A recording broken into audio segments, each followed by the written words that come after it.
bangsa Indonesia dengan menyatakan kemerdekaan Indonesia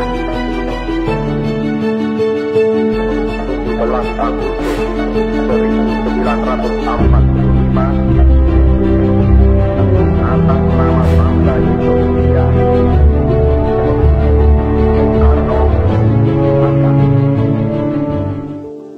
Di jantung kota Surabaya, tersembunyi sebuah kampung yang menyimpan jejak sejarah panjang. Kampung Peneleh bukan sekadar perkampungan biasa. Setiap sudutnya bercerita tentang masa lalu, tentang peradaban yang berkembang, dan tentang tokoh-tokoh besar yang lahir di sini.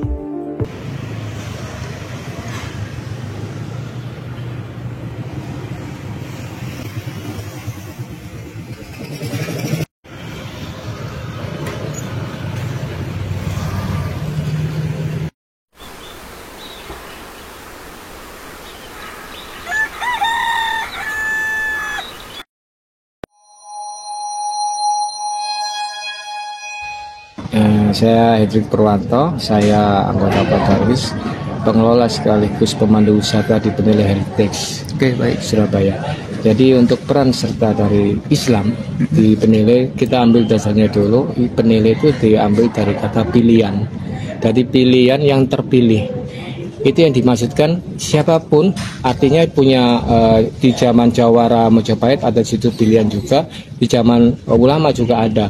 Didasari sekitar tahun 1270 di situ di wilayah Peneleh Gang 9 itu ditemukan makam yang ditulis sekitar 1270. Artinya apa? 1270 sudah Islam sudah masuk di wilayah Peneleh. Dan itu nama Surabaya belum ada, tapi Peneleh sudah ada. Juga ada di namanya ditemukan dari buku kitabnya Van Vober yang kitabnya The Max Geboren itu mengatakan bahwasanya di Peneleh sudah ada peradaban sekitar 1279. Di situ Islam sudah ada. Di antara gang-gang sempit dan bangunan bersejarah di Kampung Peneleh, Islam telah tumbuh dan berkembang sejak berabad-abad lalu. Jejak keislaman di kawasan ini tidak hanya tertanam dalam kehidupan masyarakatnya, tetapi juga dalam bangunan dan tradisi yang masih lestari hingga kini.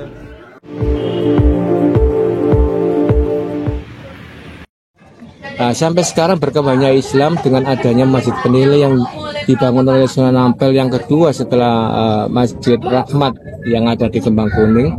Itu Masjid Peneleh menjadi ikon sebuah tempat ibadah yang diawali dan dipimpin oleh seorang wali songo, yaitu Sunan Ampel itu sendiri. Sampai akhirnya berjalannya waktu, beberapa wilayah Peneleh itu banyak Islamnya berkembang hingga sampai ke zaman pergerakan.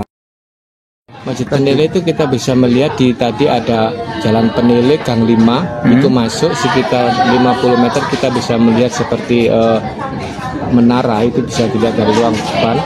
Itu dengan ukuran 999 meter persegi dengan mencakup namanya jemaah sekitar hampir 500, lebih dari 500. Artinya apa? Itu masih begitu megah yang dibangun sekitar 1430 di era Wali Songo, yaitu Sunan Ampel sendiri. Di antara jejak sejarah yang tertanam di Kampung Peneleh, pergerakan Muhammadiyah turut memberikan warna dalam perkembangan Islam di kawasan ini. Sejak awal abad ke-20, gagasan pembaharuan Islam yang dibawa oleh Kiai Haji Ahmad Dahlan mulai berkembang di Surabaya, termasuk di Peneleh.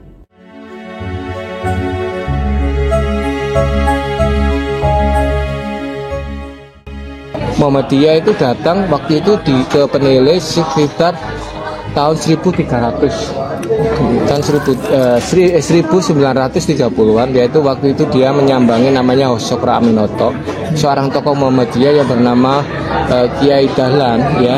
Kiai Muhammad Dahlan itu datang ke Sokro Aminoto di Peneleh Gang 7 dengan sambil menimba ilmu, karena emang usianya lebih Sokro Aminoto waktu itu sebagai ikon penerus Serikat Dagang Islam Indonesia yang akhirnya berubah jadi Serikat Islam. Di situ menaungi beberapa poros-poros atau namanya aliansi beragama Islam, termasuk ada yang Muhammadiyah, termasuk juga NU. Seorang Muhammadiyah yang dibawa oleh Yai Dahlan itu akhirnya berkembang juga di Peneleh sampai ada namanya SD Peneleh di Peneleh Gang 6 itu.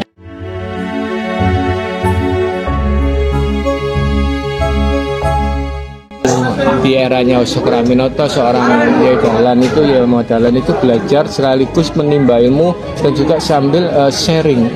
Hanya jawab, memang dia bukan salah satu murid yang seperti mondok seperti seorang Bung Karno kepada Sukraminoto, tapi dia seperti ukuran ulama. Karena memang kita ketahui bahwasanya banyak orang tidak tahu Sukraminoto itu siapa. Sebenarnya Sukraminoto itu sebenarnya ulama besar yang bisa menyatukan sekitar 2 juta orang Jawa untuk menjadikan anggota Serikat Islam itu.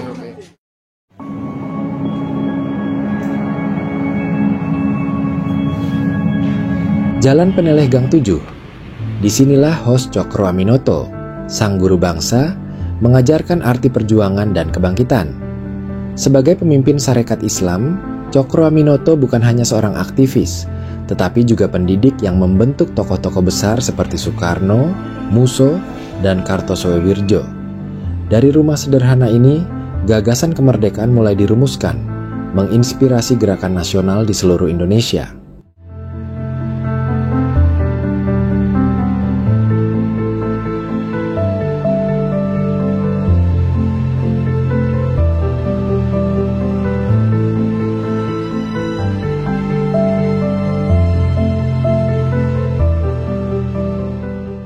Beliau merupakan salah satu pahlawan di Indonesia yang mengajarkan kepada Pak Soekarno kayak pendidikan dan lain-lain.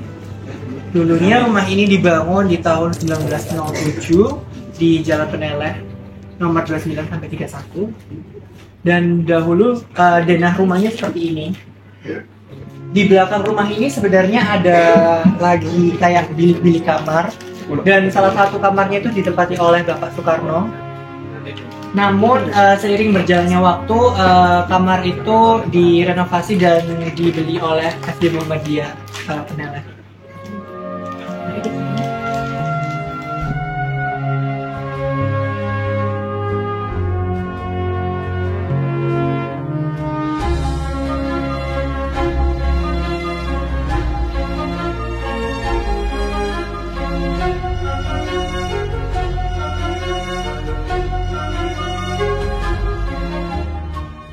Dulu di HBSO di Surabaya, pakaiannya dulu itu kan sangatlah identik dengan kerapian dan juga kayak mencerminkan bahwa yang bisa sekolah dulu itu cuman orang-orang yang berada, orang-orang kelas atas dan juga orang-orang yang mampu.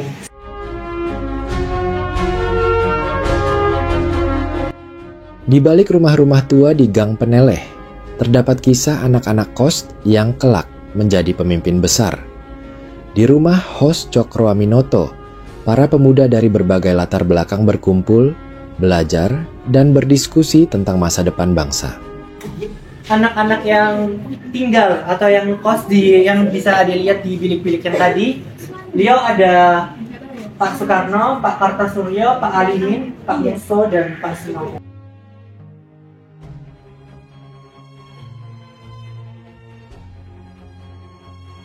Dulu ada bangunan di belakang, itu bangunannya itu ada 6 bilik dan itu isinya kamar-kamar kos semua. Pak Soekarno tinggal di sini karena beliau sekolah di HBS Surabaya, yang kemudian itu HBS itu kayak diakuisisi oleh Universitas Airlangga Kedokteran, Fakultas Kedokteran UNER, dan akhirnya HBS School pindah di SMA Kompleks Surabaya yang SMA 5 dan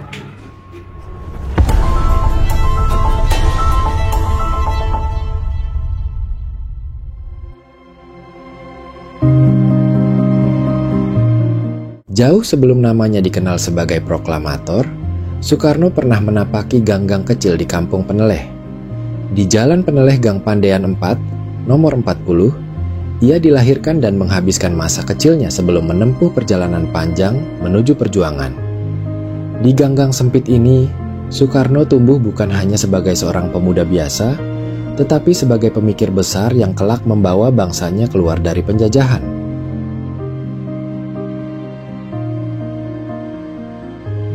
Ya, museum ini diresmikan pada 2023 oleh Bapak Wali Kota Surabaya, yakni Bapak Edi Cahyadi. Seperti yang kalian lihat yang ada di prasasti di depan itu, yang di sebelah kanan, nah itu pada waktu itu museum ini diresmikan. Jadi bisa kalian lihat di sini ada foto dari beliau, yakni orang tuanya Pak Karno, yakni Bapak Sugeng Sosrodiharjo dan Ibu Ida Ayu Nyomandrai Srimben. Jadi Bapak Sugeng ini aslinya dari Jawa dan ibunya ini berasal dari Bali, gitu. Kemudian beliau memiliki anak pertama, yakni Soekarmini, yakni yang beliau itu merupakan kakak dari Bapak Soekarno. Dan beliau ini lahirnya di Bali.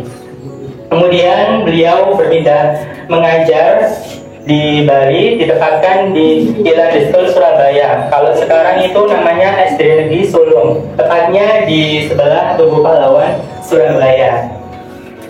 Dan kemudian beliau mengontrak di rumah ini, yakni tepatnya di kawasan Peneleh ini.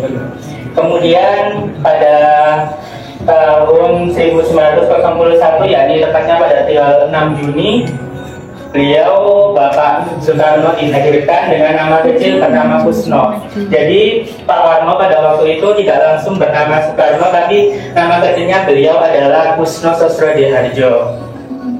Beliau lahirnya pada pagi hari sekitar jam 5:16, tepatnya di ruangan Kusno ini beliau dulu dilahirkan.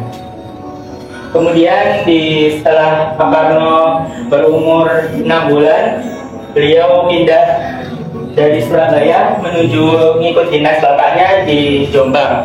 Dan pada waktu itu Pak Karno kerap sakit-sakitan, beliau diasuh oleh kakeknya di Tulungagung, dan istilahnya kalau bahasa Jawa itu kalau sering sakit-sakitan pada waktu itu diganti nama. Kayak namanya Kabotan Jeneng gitu. Jadi dari nama Kusno menjadi nama Soekarno. Jadi arti nama Soekarno itu dalam bahasa Jawa yakni berarti baik. Kalau Karno itu diambil dari kisah Mahabharata, yakni yang karena itu.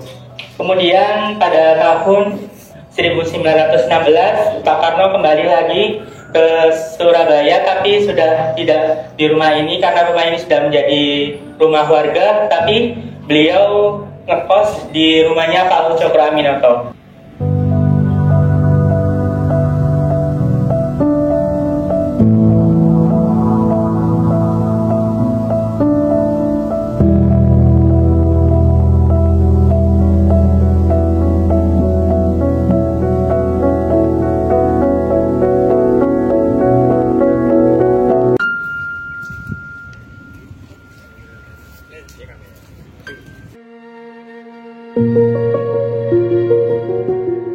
Setiap batu nisan menyimpan cerita, sebagian terukir jelas, sebagian lainnya memudar di telan waktu. Makam Belanda Peneleh yang telah berdiri sejak abad ke-19 menjadi rumah terakhir bagi mereka yang pernah menginjakkan kaki di tanah ini. Di area makam ini terdapat makam orang-orang penting orang Eropa dan salah satunya pejabat gubernur Hindia Belanda ke-47 Peter Hendrik Merkus.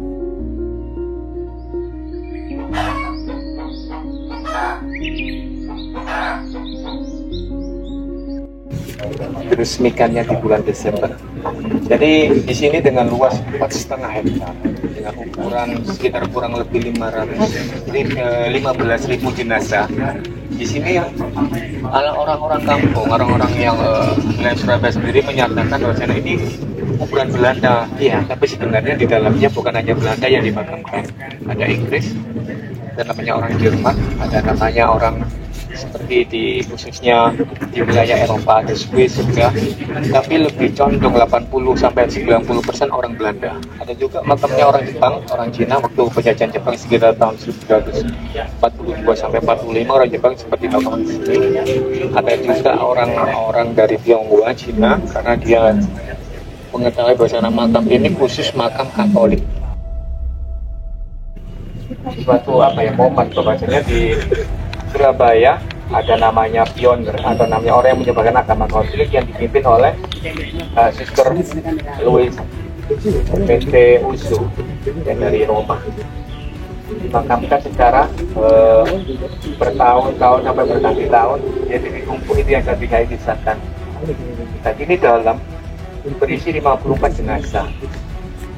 Satu tiga aja. Itu bisa melihat seperti kotak-kotak itu nisannya ya. Itu namanya kan berbeda-beda. Tahunnya juga berbeda-beda. Dan jenazahnya sampai sekarang ada di dalam. Satu sejarah membuktikan bahwasanya Surabaya pertama kali masuk agama Katolik yang menyebarkan ya mereka. Di antara nisan-nisan tua yang tertutup lumut, terdapat satu makam yang menyimpan jejak kekuasaan masa lalu. Pieter Merkus, Gubernur Jenderal Hindia Belanda ke-47. Sebagai pemimpin, Pieter Merkus berperan dalam memperluas pengaruh Belanda di Nusantara. Namun, sebelum ia menyelesaikan masa jabatannya, takdir berkata lain. Tahun 1844, ia meninggal dunia di Surabaya dan dimakamkan di tanah yang kini nyaris terlupakan. Ada beberapa menyatakan bahwasanya kalau orang selain Islam itu kan di pakaiannya rapi, pakai jas itu ya. Pastinya dia memakai namanya jas. Jadi kalaupun dia sebelum dipeninggalkan di sini, dia itu dimakamkan di wilayah Benteng Hendrik, itu yang di daerah Abdeng ya. Itu pastinya kan sudah rusak. Nah, di sini kita bisa melihat sebenarnya untuk keutuhan pakainya pasti tetap. Kita juga pernah orang warga sini waktu mengambil jenazah itu ada sisa-sisa yang nggak rusak, misalnya cincin, kalung, gelang, jam tangan, terus pakaian seperti itu pakaian jenderal itu ada yang kayaknya rusak. Artinya apa? Sebagai yang digarisbawahi dari orang-orang Katolik, kalau meninggal pakaiannya seperti yang bisa melihat di televisi. Tetap kalau dia pejuang pakai baju pejuang, tentara pakai baju tentara dengan kondisi bersih. Dan sampai sekarang ini belum dibongkar dan jasadnya masih di dalam bersama peti yang begitu mewah.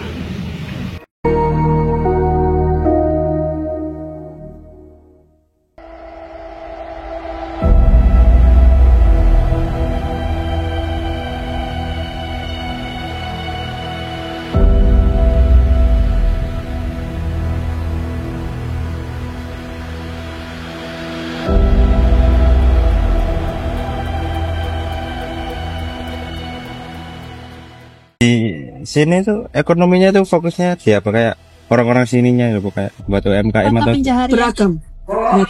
Ada yang berdagang. Karena kan warganya kan yang Islam. Mungkin. Terus beberapa ini baru ada pelaku membuat kue, istilahnya sekarang ditentukan oleh Pemkot UMKM. Pelaku UMKM ada 3 di sana. Dan mereka sudah punya sertifikat halal sudah. Selebihnya ya pegawai swasta, pegawai negeri beberapa. Tadi saya bilang nggak bisa spesifik.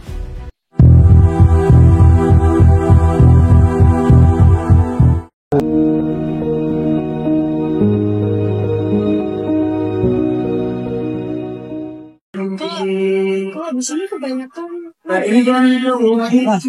ya, terus selain di Cina. Sekarang kalau disingkirkan itu hampir ya 70% Jawa, 30% Cina. Sekarang banyak Bunda.